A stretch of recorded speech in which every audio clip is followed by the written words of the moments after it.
Hello and welcome to InTransit. My guest today is Sanjeev Verma, a Canada-based Vedic expert who uses this knowledge along with thought transformation to empower and advise corporates on stress management. Welcome to our show, Sanjeev. Thank you. Thanks for having me here. Okay, Sanjeev. My first question is, what do you mean by the law of attraction? Law of attraction is essentially whatever we are experiencing in our life, we attract it, and we attract it through our thought process, how we think, how we apply our thoughts in this world, what our belief systems are, and how we have been conditioned towards different aspects of life. For example, for money, for relationship, for growth, for creativity, for good health. So whenever there is a block in it, then we are creating a block in attracting those good things in life. And at the same time, when we are having a good experience of any one of these things, any aspect of life, we have actually attracted it in our life through our thoughts, through our desires, and putting in energy behind a thought. So to bring about positive thoughts, to attract the good law, you have to bring about thought transformation, right? Thought transformation is very important if you are in the negative frame of mind. Yes. And you are mostly thinking negatively, then you have to kind of change your station. How do you do that? Well, there are some processes to do it, and what happens is that most of our thoughts, they go and sit into our memory, and they create our conditioning and belief system from there.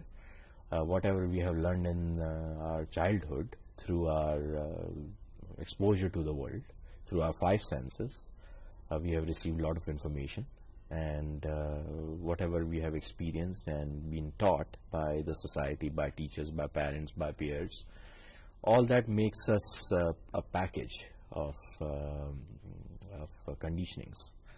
And those conditionings, they determine how we are going to react in a certain situation. So once we identify that I've been conditioned this way, and this is my conditioning, and if we do contemplation and self-inquiry, we can definitely look into our own personality. And then there is a scope for making a change in it. So all these thoughts, all these conditionings, they first go into memory and then slide into our subconscious mind. And when we have given too much energy to a thought which is in subconscious mind, some point of time in your life it's going to come at fruition, as an experience. And that experience could be a good experience or could be a bad experience. Depends on what kind of thinking you have been doing. So, and that is essentially in Vedas or in Gita has been called the Sanchit karma, accumulated karma, accumulated impressions in your mental field. And they remain in seed form first, and whenever they have been given enough energy, or they come to fruition. So sometimes we can control the fruition time by putting in positive thoughts and positive energy and positive thinking. There are processes of visualization, processes of affirmation, and affirmation is essentially some sort of a mantra. And you enforce a thought into subconscious mind and bound it with time, so you get the result in this lifetime, and maybe in certain time frame, maybe in a year's time or something. So you can cap it also in a way. Right. But Sanjeev, how does Vedic knowledge, which you apply, and which is ancient, help in reducing stress in a modern corporate world? It's very okay. It's human factor in corporate world. What a corporation is actually is a bunch of people put together in certain environment, doing certain type of work, and which is related with economics and maybe some sort of business and some, So all, end of the day, they are all human beings. They have their reactions and they have their thinking processes. They have their emotions. They have health issues and everything together. When the pressure is being put on a human being to the point where this person has to get out of his comfort zone, then that person has to sort of perform out of his boundaries. And then that person is stressed out. So the Vedic knowledge expands that comfort zone to the point that everything falls into it. So meditation is one part of it. Understanding your mind is another part of it. Being aware of your thoughts is another part of it. How to relax is a thing of mind. Body relaxes when mind is relaxed. So mind is essentially nothing else but a field which is filled with thoughts. So if you can handle your thought, then you are handling your mind, and it will handle your body. So everything starts with a thought and ends up at there. So do mantras help expand that comfort zone? Yeah, they do, because mind is something like, it's like a record. You put the needle at the end, and as the record goes on and on, the needle slowly goes down into the center. So a thought comes from outer periphery, and as you start to give it some strength, it from outer starts to go slowly into your center. Now a mantra is a total repetition of the same words from the outer to the inner. So as it gets into your inner core, more deeper into your mind field, it becomes more and more stronger. Now the mantras, they have certain type of vibrations, and each sound has some kind of frequency and some vibration to it.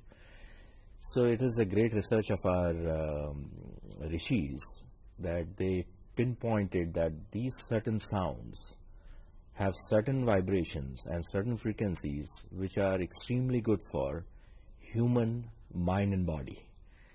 So they are well researched, and there are a lot of positive effects of them which has been proven and seen in last thousands of years, and they do really work because they get deeper into your mental field, and it's like creating a positive vibration or positive affirmation into your mind field forcefully.